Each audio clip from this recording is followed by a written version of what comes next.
Salut les gars, on se retrouve pour le deuxième épisode de la construction de mon application mobile, de mon SaaS mobile. Alors je vous donne quelques explications. Pourquoi? Parce que entre le premier épisode et le deuxième épisode, il y a eu environ 2 semaines, un peu plus de 2 semaines. Et dans ces 2 semaines-là, j'ai pas du tout codé, j'ai pas du tout avancé sur l'application. Et je vous donne quelques explications. En gros, j'étais parti en voyage pendant 4 jours. Puis après, j'ai eu une suite d'événements qui ont fait que je ne pouvais pas reprendre l'application. Enfin, je pouvais à un certain moment, mais après, il y avait la procrastination qui avait pris le dessus. Ce qui fait que j'avais délaissé un peu, le développement, mais tout en gardant du coup, quand même un œil sur ça, j'ai pas du tout abandonné. Là, ça fait un jour que j'ai repris et j'ai décidé de changer de modèle d'IA, de modèle de LLM pour le code. Je vais vous expliquer le changement. Avant, j'étais du coup, j'utilise toujours Claude Code, l'interface de Claude Code, mais j'utilise un autre modèle, d'IA qui est, GLM 4.7. C'est un modèle chinois qui se prétend être presque du niveau de Opus 4.5, mais qui est beaucoup, beaucoup, beaucoup moins cher, mais vraiment beaucoup moins cher. Du coup, ça fait un jour que je le teste. Pour l'instant, je suis un peu dubitatif sur les performances parce que j'avais un gros bug qui m'a pris presque 2 heures à débugger en fait.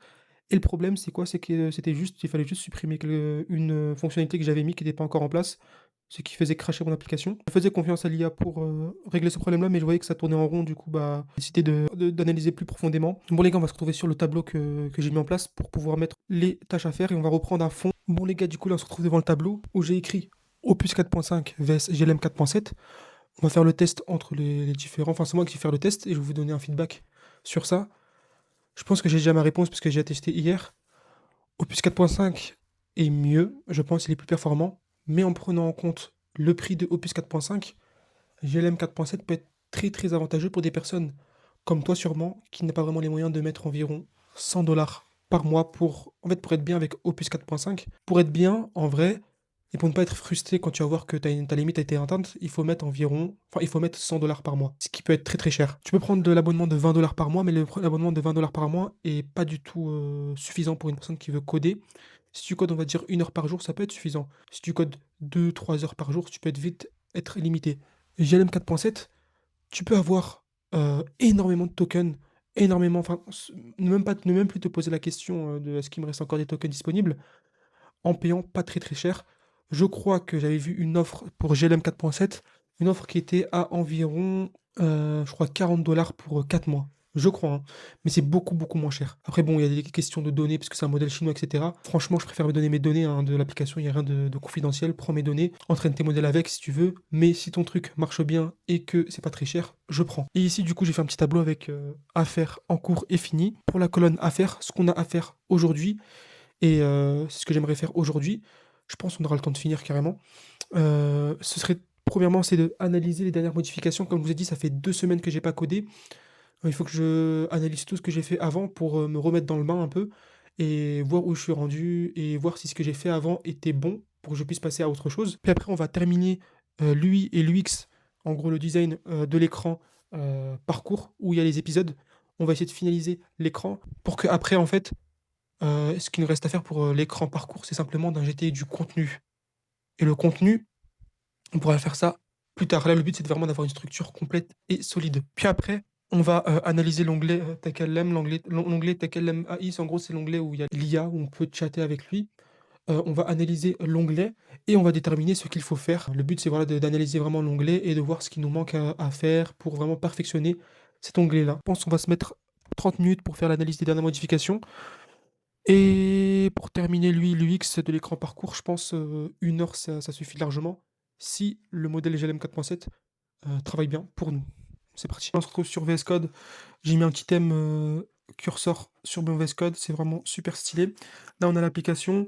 Le but, les gars, c'est de mettre ici un minuteur de 30 minutes pour faire l'analyse des dernières modifications. Bon, c'est bon, les gars, j'ai mis 30 minutes de minuteur pour cette première tâche et je vous ferai un petit feedback quand je l'aurai fini. Bon, les gars, là, on est en train de finir l'analyse des dernières modifications qu'on a pu faire.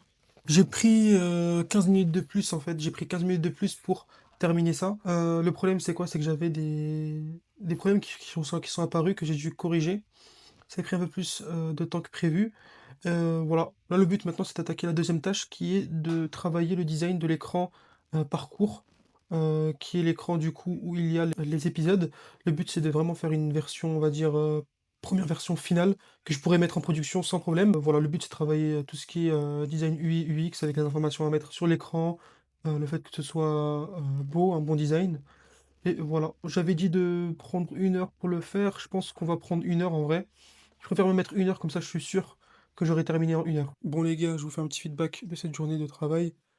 J'ai pas trop filmé, j'ai pas trop fait de points en plein milieu de la session de travail. Mais j'ai bien travaillé, là il est minuit, j'ai terminé ce que je voulais faire, j'ai même fait plus que ce que je voulais faire. Du coup, concernant Opus 4.5 vs GLM 4.7, alors je vois une légère différence en termes de performance, de code, et aussi de vitesse.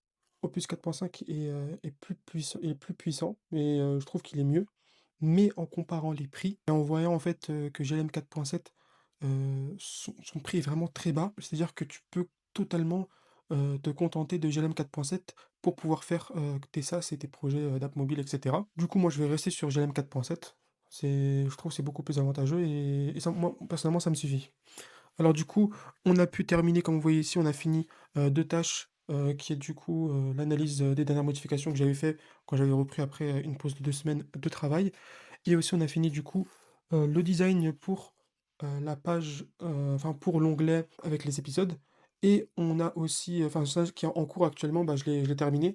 J'ai même fait plus. En gros, j'ai analysé l'onglet, tel quel l'aime et j'ai même, pu commencer à travailler sur les fonctionnalités à l'intérieur. Les gars, dites-vous que là, j'ai même pas encore atteint le quota, pour les 5 heures. Alors j'ai quand même beaucoup codé. Dites-vous que même, le plan, le moins cher qui, coûte je crois 6 $ par mois, ça vaut largement l'affaire en fait. Surtout pour les personnes qui ont pas trop le temps de coder. Heu, Si tu codes 2 heures par jour, ça peut largement suffire. Bon les gars, moi je vais vous laisser ici pour aujourd'hui. On se retrouve ici avec une petite, GLM 4.7 qui fait, le push GitHub pour le travail d'aujourd'hui. Je trouve qu'on a très bien avancé aujourd'hui, surtout qu'après 2 semaines de pause, on a bien repris, on a très bien avancé et aussi je me rends compte que la structure principale de l'application est bientôt finie. Bon, pour le contenu, c'est différent, sachant que c'est une application pour, apprendre une langue, il y aura des textes et cetera. Du coup, ça peut prendre du temps à faire et à penser. Mais, sinon la structure principale, les fonctionnalités principales sont bientôt finies. Ça avance très bien et voilà, on va se retrouver demain pour une autre journée de travail et on se dit à demain. Bon les gars, du coup, on se retrouve pour le deuxième jour. Du coup, pour ce jour-là, nous, ce qu'on va faire, c'est quoi? C'est que là, je vais travailler un petit peu ce matin, puis après, je vais travailler cet après-midi et le soir. Là, ce qui va nous rester à faire concrètement, c'est terminer complètement l'onglet que j'avais commencé à faire, l'onglet avec le style un peu ChatGPT. Le but, c'est vraiment de le terminer. Et après, on verra pour le soir qu'est-ce qu'on va faire. Mais là, le matin, on va essayer de terminer cet onglet-là rapidement. Pour terminer cet onglet-là, il faut que je mette toutes les fonctionnalités. Du coup, la fonctionnalité que quand je vais parler, l'IA du coup pourra transcrire ça à l'écrit, analyser si ma prononciation est bonne ou pas, si je dis c'est bon ou pas. En gros, avoir le chat vocal. Et le chat écrit marche déjà, il y a juste quelques points à améliorer. Là, j'ai amélioré une chose, avant ça prenait pas en compte le markdown. Là, j'ai corrigé ça, c'était très rapide. Et voilà, mais en vrai, ça avance très très bien. Et voilà, je vous ferai un petit feedback à la fin de cette matinée-là. Bon, les gars, du coup, on se retrouve au soir du deuxième jour. J'ai pas pu filmer à la fin de la dernière session de travail parce que voilà, j'avais pas trop le temps. Mais j'ai quand même bien avancé. J'ai refait un peu le design de l'onglet où il y a l'IA, l'onglet IA. Et le problème, c'est quoi? C'est que j'ai perdu énormément de temps sur le fait de vouloir faire en fait une espèce de sphère, une espèce d'orbe IA qu'on peut retrouver lorsqu'on parle avec une IA en vocal et la sphère réagit lorsqu'on parle, et cetera. J'ai perdu trop de temps, je sais pas si je vais le faire parce que j'arrive pas à la faire. J'arrive pas à trouver de solution, on va dire, gratuite et quand c'est payant, j'ai vu un truc à 200 $. Bon, un peu la flemme de mettre 200 $ directement. Du coup, pour l'instant, on va pas faire ça. On va essayer de trouver une autre solution pour ça, un truc qui passe bien quand même. Mais sinon, j'ai quand même bien avancé sur, tout ce qui était, du coup, design de l'application et bon, là, les choses qui sont écrites ici, je sais pas si vous voyez bien. Pour les trucs finis, bah, c'est les trucs de hier, je les ai laissés. Ça fait quand même plaisir de voir qu'on a fini des tâches. Et là, ce qu'il nous reste à faire, qu'est-ce que j'ai noté? J'ai noté qu'il faudra qu'on mette en place du coup la fonctionnalité vocale parce que je l'ai pas encore mis en place. En gros, en fait, j'hésite entre plusieurs solutions. C'est-à-dire soit utiliser une solution tout en A faite par OpenAI, mais le problème c'est que ça peut coûter cher, ok? Et sinon mettre en place une solution où je bricole un peu, mais le problème c'est que c'est très lent. C'est-à-dire que Voilà, en fait, il faut que je privilégie quand même la qualité, au prix, mais il faut que je trouve, en fait, un bon compromis entre la qualité et le prix parce que, voilà, le but, c'est quand même d'être rentable, heu, sur l'application et la deuxième tâche, ce sera quoi? Ce sera, bah, du coup, améliorer la fonctionnalité de chat.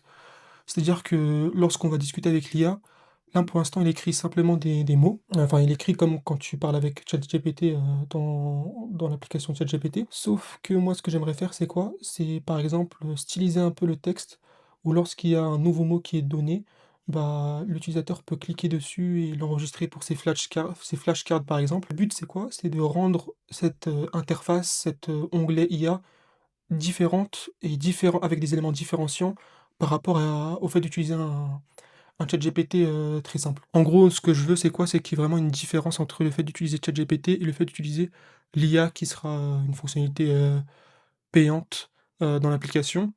Plus ou moins payante parce qu'il y aura quand même, pour les personnes qui sont gratuits, il y aura quand même quelques crédits IA. Mais bon, tout ce qui est, lié au pricing, aux fonctionnalités des différents plans, j'ai pas encore pensé à ça. Déjà, il y a un premier élément différenciant qu'il faudrait que je mette en avant, c'est, le fait que l'IA, avec laquelle on parle, elle est connectée à notre progression. Du coup, en gros, c'est comme si on a un ChatGPT personnalisé pour nous. Ça peut être c'est déjà un bon élément différenciant.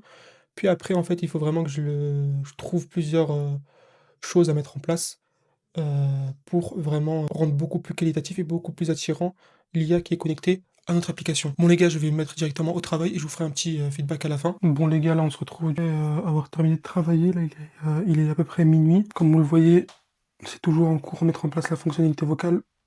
J'ai même pas encore touché à améliorer la fonctionnalité du chat. J'ai un peu touché à ça, mais en même temps, en gros en fait, moi, ce que j'essaie de faire, c'est j'essaie d'optimiser. Du coup, je travaille sur 2 terminaux en même temps, ce qui fait que, par exemple, sur un terminal, j'étais en train de toucher à ça, à améliorer la fonctionnalité du chat et sur un terminal, j'étais en train de mettre en place la fonctionnalité vocale. Mais j'ai l'impression que c'est, totalement contre-productif parce que mon cerveau, il est, à 2 endroits différents, ce qui fait qu'en fait, des fois, je m'en mêle un peu et je me retrouve à me dire: «Mais attends, mais qu'est-ce que j'ai fait?» et cetera. Du coup, je perds beaucoup de temps. Du coup, là, on va juste se concentrer sur mettre en place la fonctionnalité vocale pour demain et j'ai eu beaucoup, beaucoup de questionnements pour ça parce que en fait, c'est en rapport avec les API et cetera. J'ai perdu beaucoup, beaucoup de temps pour la fonctionnalité de vocale, parce que je l'ai pas encore fini. En gros, j'ai un gros dilemme, c'est en fonction de l'API. Est-ce que j'utilise une API, enfin, un truc qu'OpenAI a fait et qui permet du coup d'avoir le tout en un, du coup un audio to audio, t'as le speech to text, après t'as la régénération de messages, puis après t'as le text to speech et le problème c'est que c'est cher, ça peut revenir très cher. Je crois que par exemple une personne, enfin un user peut me prendre, beaucoup d'argent. Heu, même s'il prend le plan payant, ça peut être très limite. Sinon, je fais un truc où moi-même j'utilise, par exemple, OpenAI, Whisper, puis après j'utilise, GPT, 4o mini, après, je prends un text to speech. Le problème pour ça, c'est quoi? C'est que ça prend, du temps, en fait. Le message pour s'envoyer, enfin, tu parles et cetera, tu poses une question, par exemple, et l'IA pour qu'elle te réponde et que tu entendes l'audio, du coup sa réponse en audio, ça prend beaucoup de temps, ça prend du temps. Du coup, j'essaie de trouver vraiment un bon compromis, mais c'est vraiment dur. Heu, du coup, les gars, en fait, là, le but, c'est quoi? C'est vraiment de terminer ça, hein, parce que c'est quand même une fonctionnalité de base, fonctionnalité principale. Il faut vraiment que je termine ça. On va se dire au revoir pour cette vidéo, c'en est fini. Pour cette vidéo, j'ai pas trop filmé quand je travaillais, j'ai plus fait des feedbacks parce que, vas-y, j'avais un peu la flemme et on se retrouve du coup demain, enfin dans une autre vidéo pour vous, heu et on va attaquer tout ça. Voilà. Salut les gars et aussi, j'ai oublié de le dire un peu, mais n'hésitez pas à rejoindre le school qui est en description et vous pourrez en fait, on pourra discuter là-bas, poser vos questions et cetera et je vais aussi donner, par exemple, des conseils et cetera. J'attends juste que des personnes viennent et rejoignent le school.